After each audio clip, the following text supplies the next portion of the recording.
Cuttack जोब्रा barrage निकटू मिला हाथीर मृतदेह आज सकाळु ब्यारेजर 24 नंबर गेट्रे हाथीटी लगी रही देखा दीर्घ समय धरी हाथीटी न बाहर वन विभाग और जलसंपद विभाग ब्यारेज गेट खोलने निष्पत्ति नहीं गेट खोलने क्षणी मृतदेहटी भासी जाई महानदीर तलमुंड को चली जाइथिला।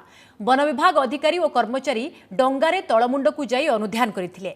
तेबे आउ कौनसी हाथी नदी में भासी जिबार खबर मिली नथिबारु मृत हाथीटी मुंडली रे निखोज होइथिबा हाथी बोली कुहा जाउछि। तेबे हाथी उद्धार परे ताहा स्पष्ट हेबो बोली पीसीसीएफ कहिसेंती।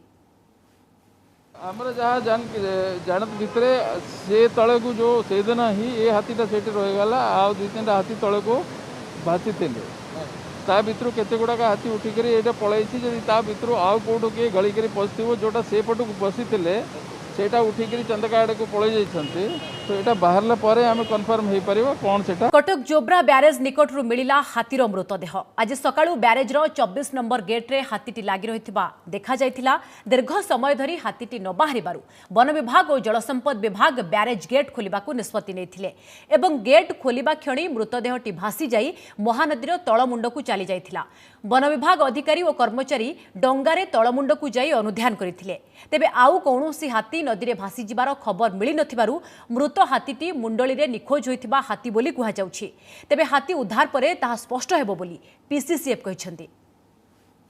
आमर जहाँ जानत भितरे से तले को जो से दिन ही ये हाथीटा से रहीगला आ दुई तीन हाथी तले को भासी थे ता भितर केते गुड़ाक हाथी उठिक ये पलैसी जदि ता भितर आउ कौटू किए गलिक पशि जोटा से पटू पशि सेटा उठिक चंदका आड़ को पलि जाइछन्ति तो यहाँ बाहर पर आम कन्फर्म हो पार कौन से।